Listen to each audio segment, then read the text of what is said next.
A maturidade não falha no grito, falha no detalhe, nas frases repetidas, nas reações automáticas, nas desculpas silenciosas. Um homem pode parecer forte por fora e ainda assim ser governado por pensamentos frágeis. Hoje você vai aprender a identificar esses sinais.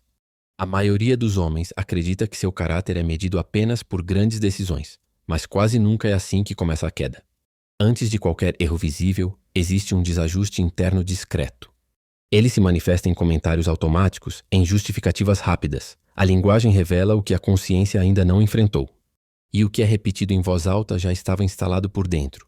Um homem pode controlar gestos e ainda assim ser traído pela própria fala. Não é no escândalo que o caráter se denuncia primeiro. É na frase pequena, dita sem atenção. No comentário que parece inofensivo.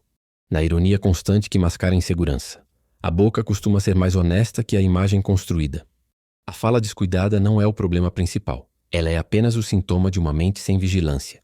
Palavras nascem de pensamentos cultivados em silêncio. E pensamentos não supervisionados criam padrões invisíveis. Com o tempo, o padrão vira identidade. E a identidade começa a agir por conta própria. Existe uma diferença entre erro e hábito. O erro pode ser corrigido com humildade. O hábito exige ruptura. Quando alguém repete as mesmas frases negativas, defensivas ou arrogantes, ele não está apenas falando. Está reforçando a estrutura mental que o mantém pequeno. Você já percebeu como certas frases escapam sem esforço? Elas surgem prontas como reflexos condicionados. Isso não acontece por acaso. É sinal de repetição interna. É sinal de convicções não examinadas. E convicções não examinadas moldam destinos silenciosamente. O homem que observa a própria linguagem começa a enxergar fissuras. Ele percebe onde exagera, onde minimiza, onde transfere culpa. Percebe o tom de superioridade escondido na brincadeira. Percebe o desdém que surge para se proteger. E aos poucos entende que sua fala não é neutra. Ela está sempre construindo ou corroendo algo. A desordem interior raramente grita. Ela se instala com suavidade. Torna-se parte da rotina mental. E quando se manifesta na fala, parece natural. Mas o que parece natural pode ser apenas repetição inconsciente. E repetição inconsciente não é liberdade.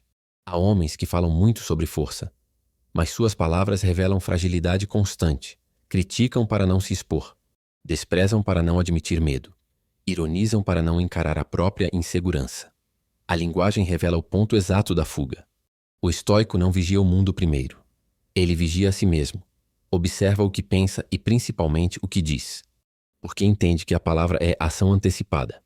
Antes da atitude concreta já houve uma declaração interna. E a declaração moldou o gesto que virá. Não se trata de falar pouco. Trata-se de falar com consciência. O silêncio pode esconder covardia. E a eloquência pode esconder vaidade. O critério não é quantidade. É alinhamento entre fala e caráter. Quando alguém repete constantemente que não liga para nada, está treinando a própria apatia. Quando insiste em culpar circunstâncias, está reforçando a própria impotência. Quando afirma que já sabe tudo, está fechando a porta do próprio crescimento. A pergunta não é o que os outros pensam sobre suas palavras. A pergunta é o que suas palavras estão fazendo com você. Elas fortalecem sua disciplina ou justificam sua estagnação? Criam responsabilidade ou alimentam desculpas? Essa resposta raramente é confortável, mas é necessária. Palavras moldam estados internos. Repita algo com frequência suficiente e sua mente começará a acreditar. O cérebro não distingue ironia constante de convicção profunda. Ele registra padrão. E padrão vira comportamento automático. O homem atento percebe que mudar a linguagem não é exercício estético. É reestruturação mental. Ao eliminar certas expressões, ele enfraquece velhas crenças. Ao escolher novas formas de se expressar, ele inicia uma reorganização silenciosa do caráter. Não é sobre parecer mais educado. É sobre ser mais íntegro. A integridade começa na coerência interna, e a coerência interna aparece na fala cotidiana. Quem fala com clareza, pensa com clareza. Quem fala com descuido revela caos não resolvido. Existe uma frase que você repete quando algo dá errado?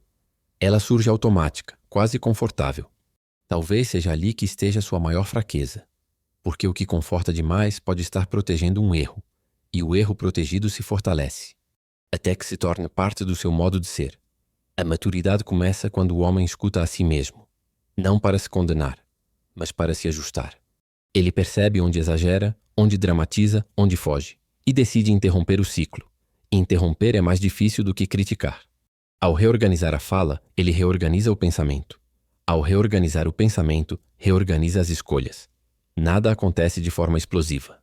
É um trabalho silencioso, quase invisível para quem observa de fora, mas profundamente transformador para quem pratica. O caráter invisível se revela todos os dias, não nos grandes discursos, mas nas pequenas frases repetidas sem reflexão. Quem aprende a vigiar a própria linguagem, aprende a vigiar a própria mente. E quem vigia a mente começa finalmente a se governar. Mas governar a própria mente é apenas o começo. O verdadeiro teste surge quando algo dá errado e a responsabilidade pede maturidade. Sempre que algo falha, o impulso mais comum é apontar para fora. O erro ganha um rosto alheio, uma circunstância conveniente, um nome. Isso traz alívio momentâneo, quase um descanso para a consciência. Mas esse alívio cobra um preço silencioso que poucos percebem. Ao terceirizar a culpa, o homem entrega também o próprio comando. E sem comando interno, ele passa a viver em reação, não em escolha. Há conforto em acreditar que a causa do fracasso está sempre distante. O sistema, o outro, o passado, o azar parecem explicações suficientes. Essa narrativa preserva a imagem, mas enfraquece o caráter. Nada precisa mudar por dentro quando tudo é culpa do lado de fora. O problema é que o mundo não se curva a quem evita a responsabilidade. E a repetição dos mesmos erros vira rotina disfarçada de injustiça. A filosofia estoica nunca pediu que a vida fosse fácil ou justa. Ela apenas separou com rigor o que depende de nós do que não depende.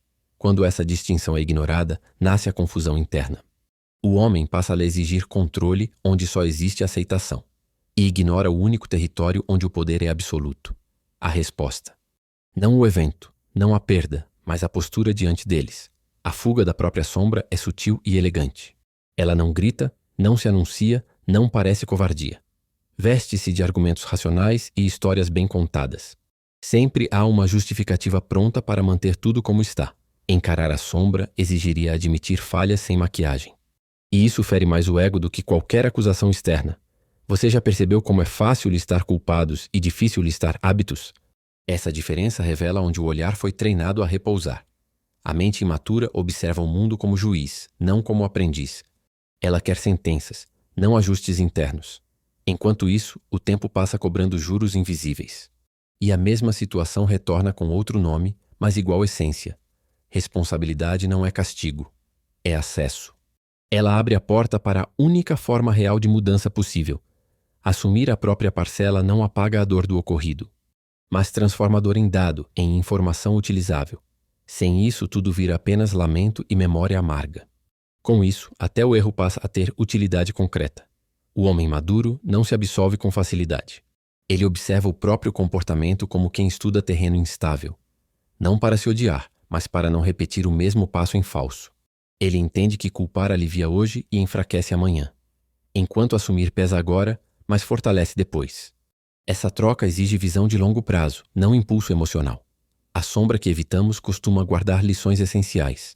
Preguiça disfarçada de cansaço, medo disfarçado de prudência, orgulho vestido de dignidade, apego chamado de lealdade. Nada disso se revela enquanto a culpa mora fora. Só aparece quando o olhar se volta para dentro sem defesa. E esse movimento não é confortável, mas é necessário. Há uma diferença clara entre explicar e se eximir. Explicar busca compreensão, se eximir busca alívio. O estoicismo não condena a análise das causas externas. Ele apenas recusa usá-las como abrigo permanente. Quem se abriga demais deixa de se fortalecer, e o caráter atrofia como músculo não usado. A vida não exige perfeição, exige presença consciente. Erros continuarão surgindo, mesmo com disciplina e atenção. A diferença está na forma como são recebidos internamente. Com negação, eles se repetem. Com responsabilidade, eles ensinam.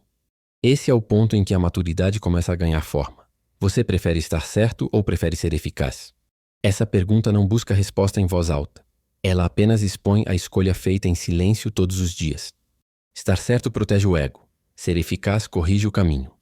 Um preserva a imagem, o outro preserva o futuro. Ambos não cabem juntos no mesmo espaço mental. A terceirização da culpa cria dependência emocional do ambiente. Tudo precisa estar favorável para que haja estabilidade interna. Qualquer desvio vira ameaça, qualquer crítica vira ataque. O homem passa a negociar com o mundo sua própria paz. E o mundo não assina esse tipo de acordo. Ele muda sem avisar e cobra adaptação constante. Assumir responsabilidade não significa aceitar injustiça calado. Significa escolher onde investir energia e atenção. Lutar contra o que não depende de você é desgaste inútil. Trabalhar sobre si é esforço com retorno garantido, mesmo que lento, mesmo que silencioso. É assim que se constrói firmeza real. A fuga da sombra costuma atrasar, nunca evitar. Aquilo que não é encarado cedo retorna com mais força. O padrão se repete até ser reconhecido, não por crueldade da vida, mas por coerência. O caráter não amadurece por discursos, mas por confrontos internos, e cada adiamento cobra um preço cumulativo. A dignidade em dizer: aqui eu falhei, não como confissão pública, mas como ajuste interno. Esse reconhecimento devolve o controle perdido. A partir dele, escolhas deixam de ser automáticas. A reação cede espaço à intenção. E a vida passa a responder de forma diferente. O estoico não busca conforto emocional imediato. Ele busca alinhamento entre ação e consciência. Sabe que nem toda verdade acaricia. Algumas apenas corrigem a postura. E essa correção silenciosa vale mais que aplausos externos. Porque sustenta quando o cenário volta a ser hostil. Culpar é fácil, escolher é raro. A maioria vive como se não tivesse opção. Mas a opção sempre existe, mesmo limitada. Responder com lucidez é uma decisão íntima. Ninguém pode tomá-la por você. E é aí que mora o único poder real disponível. Se a partir de hoje você troca desculpas por disciplina, escreva sem culpa, sem fuga. Que isso não seja frase, seja decisão. Mas disciplina não é só assumir erros. É também perceber onde a mente se fecha antes mesmo de tentar compreender. Existe uma forma silenciosa de estagnação que quase ninguém percebe em si mesmo. Ela não se manifesta como ignorância explícita, mas como certeza antecipada. É o impulso de concluir antes de ouvir, de reagir antes de compreender. O fechamento precoce da mente não grita. Ele apenas sela portas internas. E quando a porta se fecha cedo demais, o crescimento fica do lado de fora. O ego chama isso de firmeza. A realidade chama de limitação. O ego aprecia respostas rápidas porque respostas rápidas dão sensação de controle. Dizer "eu já sei" economiza energia e preserva a identidade. Mas essa economia custa caro. Cada vez que alguém interrompe uma ideia no meio, interrompe também a possibilidade de expansão. A mente que se protege demais contra o novo começa a viver apenas do que já conhece. E o que já conhece começa a envelhecer dentro dela. Existe um prazer sutil em estar certo. Um conforto em não precisar revisar crenças. Admitir que algo ainda pode ser aprendido fere a imagem de competência construída ao longo dos anos. Por isso, muitos preferem a estabilidade da opinião à inquietação da reflexão. O problema é que estabilidade demais vira rigidez. E rigidez demais quebra quando confrontada pela realidade. A maturidade intelectual não é a ausência de convicções. É a capacidade de segurá-las com firmeza leve. É saber que uma ideia pode ser forte sem ser definitiva. Quem amadurece aprende a sustentar uma posição sem transformá-la em prisão. O ego, porém, transforma cada opinião em território. E território precisa ser defendido, mesmo quando já não faz sentido. Você já percebeu a rapidez com que descarta algo só porque não combina com o que acredita? Esse movimento quase automático revela mais sobre apego do que sobre verdade. A mente fechada raramente percebe que está fechada. Ela acredita estar sendo crítica, quando na verdade está apenas sendo resistente. E resistência constante consome energia que poderia ser usada para evoluir. Interromper antes de compreender é uma forma elegante de fugir do desconforto. Ouvir até o fim exige paciência e humildade. Refletir antes de responder exige disciplina. Questionar a própria certeza exige coragem. O ego prefere atalhos. Ele prefere preservar a imagem de quem sabe do que correr o risco de parecer aprendiz novamente. Mas todo crescimento começa exatamente aí. Há pessoas que acumulam informação, mas não ampliam consciência. Leem muito, escutam muito, falam muito, mas raramente revisam a si mesmas.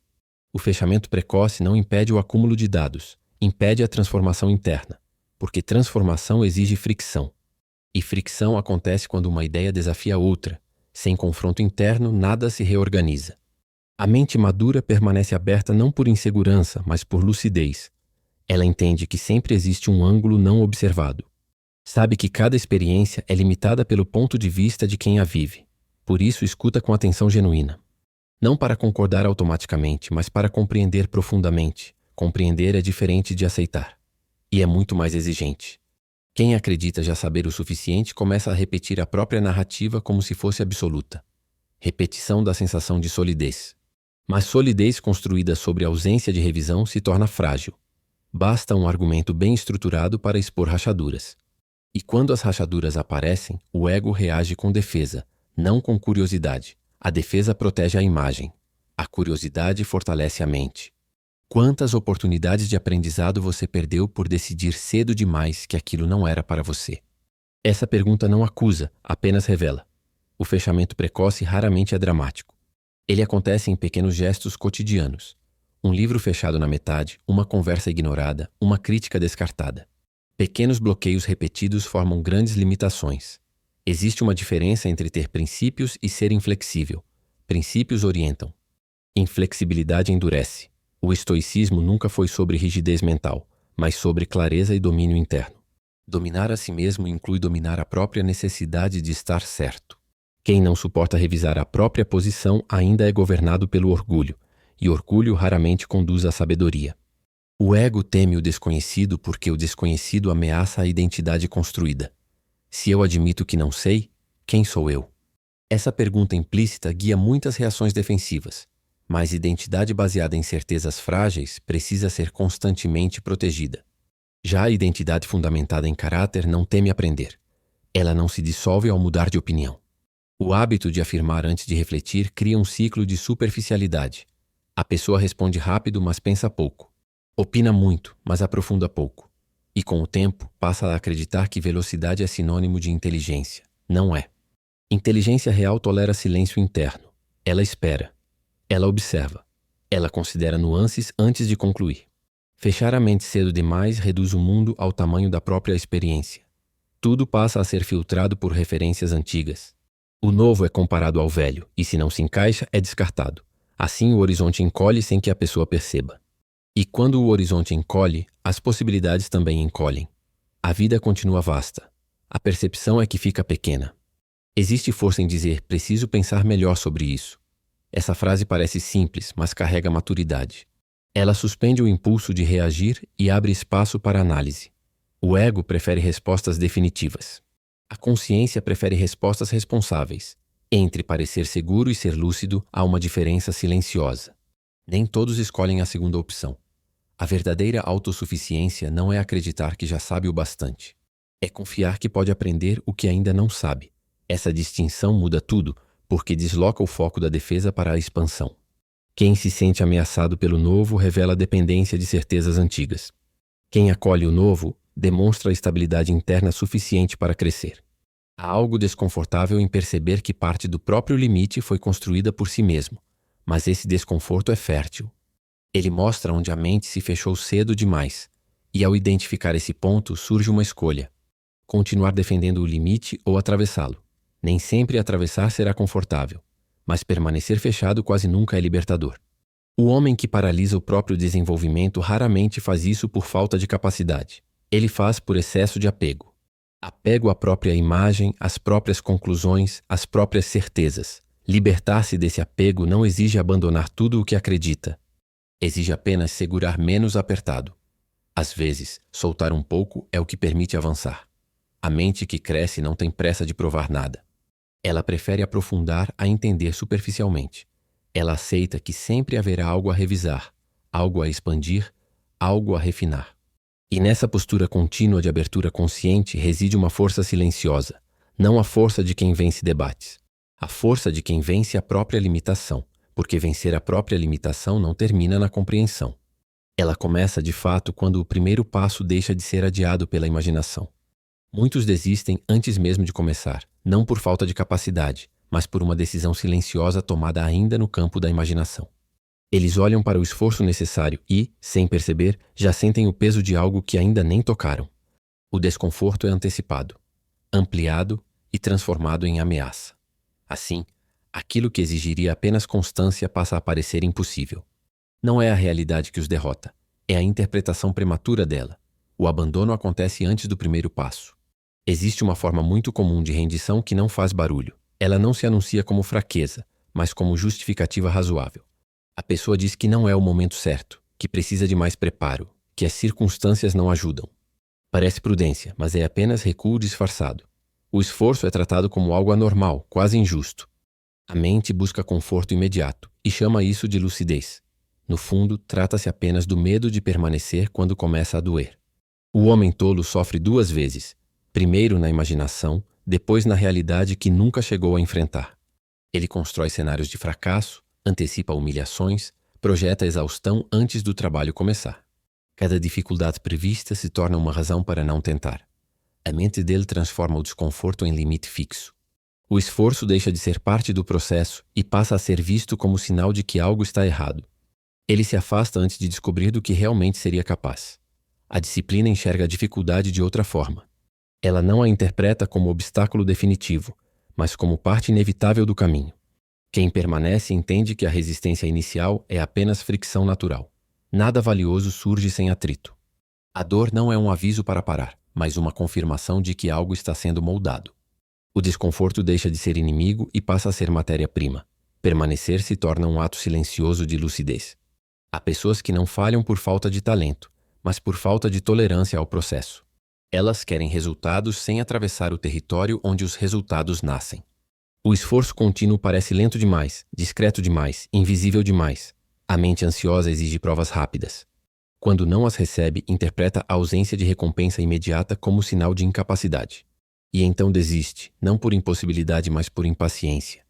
O desconforto tem uma característica simples: ele nunca é permanente, mas sempre é decisivo. Quem foge dele preserva o alívio momentâneo e paga com estagnação silenciosa. Quem permanece atravessa a fase mais dura e descobre que o peso diminui com o tempo. A dificuldade não cresce infinitamente. Ela se dissolve diante da constância. Mas isso só se revela para quem não abandona cedo demais. A rendição antecipada costuma parecer inteligente. A pessoa acredita que está sendo realista, evitando o sofrimento desnecessário. No entanto, essa suposta sabedoria tem um custo invisível. Cada recuo alimenta a próxima desistência. A mente aprende que fugir traz alívio rápido. E assim, pouco a pouco, a tolerância ao desconforto diminui. O que antes parecia difícil passa a parecer impossível. O homem disciplinado não é alguém que sente menos resistência. Ele apenas não transforma essa resistência em ordem de recuo.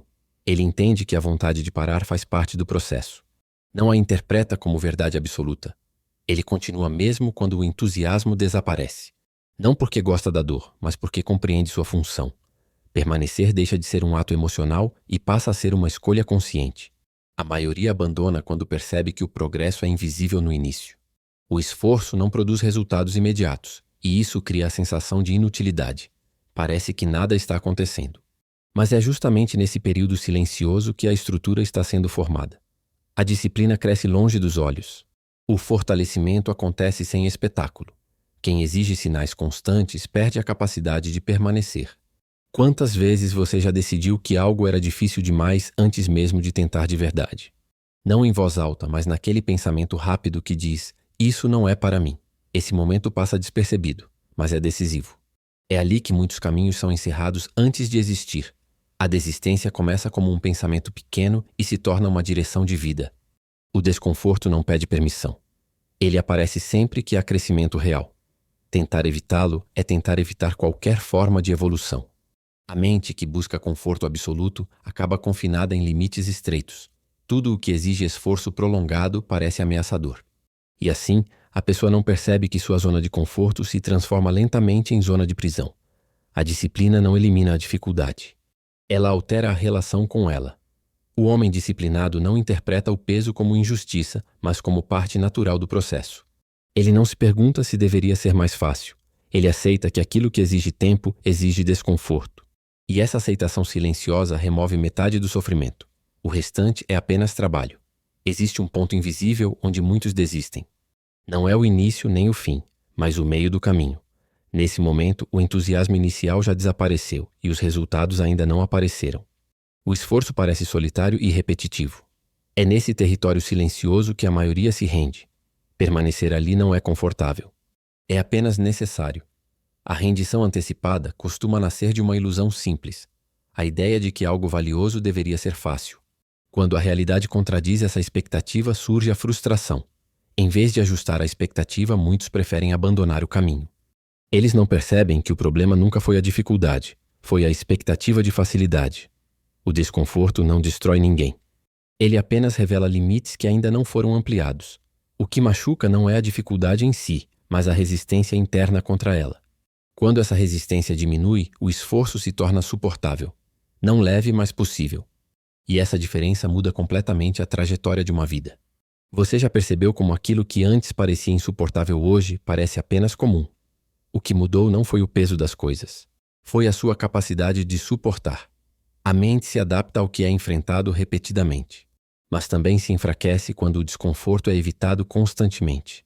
O homem tolo chama de impossível aquilo que apenas exige repetição. Ele procura atalhos, estratégias rápidas, soluções imediatas. Quando não encontra, conclui que não vale a pena continuar. O disciplinado aceita o ritmo lento do processo. Ele não exige que o caminho seja curto, apenas decide não abandoná-lo. Permanecer é um ato silencioso que raramente recebe reconhecimento imediato. Não há aplausos para quem continua tentando quando ninguém está vendo. Mas é nesse território invisível que a diferença entre estagnação e crescimento se constrói. A constância não impressiona no começo. Ela apenas transforma no final. A rendição antecipada é sempre confortável no presente e sempre cara no futuro. Permanecer é sempre desconfortável no presente e sempre libertador no futuro. Entre essas duas escolhas, a maioria escolhe o alívio imediato. Poucos escolhem a construção lenta. E é exatamente essa diferença silenciosa que separa quem permanece de quem apenas tenta, porque evitar o esforço é apenas uma forma de fuga. A outra é fingir que nada importa o suficiente para exigir permanência. Há homens que aprenderam a repetir que não se importam. Dizem isso com naturalidade, quase com orgulho, como se fosse sinal de força emocional, como se fosse prova de autocontrole. Mas muitas vezes não é força, é defesa antecipada contra a possibilidade de falhar. A falsa indiferença é um escudo elegante. Ela evita exposição, evita expectativa, evita risco. Se nada importa, nada pode ferir. Pelo menos é isso que parece. O problema é que, ao se proteger da dor, o homem também se afasta da profundidade. Sem envolvimento não há decepção. Mas também não há crescimento. Sem compromisso não há frustração. Mas também não há realização. Existe uma diferença clara entre serenidade e apatia. A serenidade escolhe o que merece energia. A apatia descarta tudo por medo de se comprometer. A serenidade observa e decide. A apatia evita e se retrai. Externamente podem parecer iguais. Internamente não são. Quando alguém diz repetidamente que não liga, é preciso observar o contexto. Ele realmente está em paz? Ou está evitando a responsabilidade de tentar? É indiferença lúcida ou fuga disfarçada de equilíbrio? A maturidade emocional não significa frieza. Significa seleção consciente. O homem maduro não se importa com tudo, mas se importa profundamente com o que escolhe. Ele não desperdiça energia. Ele direciona a energia. Você costuma dizer que não se importa quando algo exige esforço ou exposição? Essa frase surge antes mesmo de você tentar. Às vezes, ela aparece como proteção automática. E proteção automática raramente é liberdade. É condicionamento. Há homens que rejeitam oportunidades antes mesmo de avaliá-las. Chamam isso de desapego. Mas desapego verdadeiro não é desinteresse. É ação sem apego ao resultado. É compromisso sem dependência emocional. A falsa indiferença evita o risco do fracasso, mas também evita o risco da grandeza. Porque toda grande construção exige envolvimento, exige vulnerabilidade, exige a possibilidade real de errar. E isso assusta. Dizer que não liga pode aliviar no momento. Reduz a expectativa, reduz a pressão, reduz a exposição. Mas reduz também a intensidade da vida. E uma vida morna não é sinal de sabedoria. O estoico não é alguém que sente menos. É alguém que escolhe melhor. Ele não se deixa dominar por elogios ou críticas. Mas isso não significa que seja indiferente ao próprio caráter. Ele se importa profundamente com suas escolhas. E isso exige coragem silenciosa. A apatia costuma ser confortável. Ela não exige posicionamento. Não exige esforço prolongado. Não exige admitir desejo, porque admitir desejo implica admitir risco, e risco revela insegurança. Você chama de desapego aquilo que na verdade é medo de falhar? Talvez essa pergunta incomode levemente, mas desconforto não é acusação. É oportunidade de clareza, e clareza não agrada o ego. O homem que diz não se importar com tudo ao redor frequentemente perdeu a conexão consigo mesmo. Ele se anestesiou para evitar frustração. Mas a anestesia prolongada também reduz vitalidade. Nada dói, nada vibra. A verdadeira força está na escolha criteriosa. Escolher o que merece sua energia. Escolher onde investir atenção. Escolher onde permanecer mesmo quando é difícil. Isso é disciplina emocional. Não indiferença performática. Ser consciente exige presença. Presença exige responsabilidade. Responsabilidade exige envolvimento. E envolvimento expõe fragilidades. Por isso, muitos preferem parecer frios. Frieza é menos exigente que maturidade. O homem maduro aceita que se importar é assumir a possibilidade de perda. Mas ele também sabe que evitar tudo é perder antes mesmo de começar. Não é o apego que o governa, é o discernimento. Ele não reage impulsivamente, mas também não se ausenta da própria vida. Ele participa com consciência, investe onde há valor real, retira-se do que é superficial e permanece onde há propósito. A falsa indiferença protege o ego. A serenidade fortalece o caráter. Uma evita a dor, a outra aceita a dor como parte do caminho. Entre anestesia e consciência, apenas uma constrói maturidade. E quando a consciência é substituída pelo cálculo, até o caráter começa a ser negociado em silêncio. Vivemos em um tempo onde quase tudo é negociado. Cada gesto é pesado, cada escolha medida, cada esforço comparado. Antes de agir, calcula-se o retorno, não o sentido. Essa lógica parece prática, mas corrói algo silenciosamente. O propósito não suporta ser tratado como moeda de troca. Quando tudo vira troca, nada mais sustenta o caminho.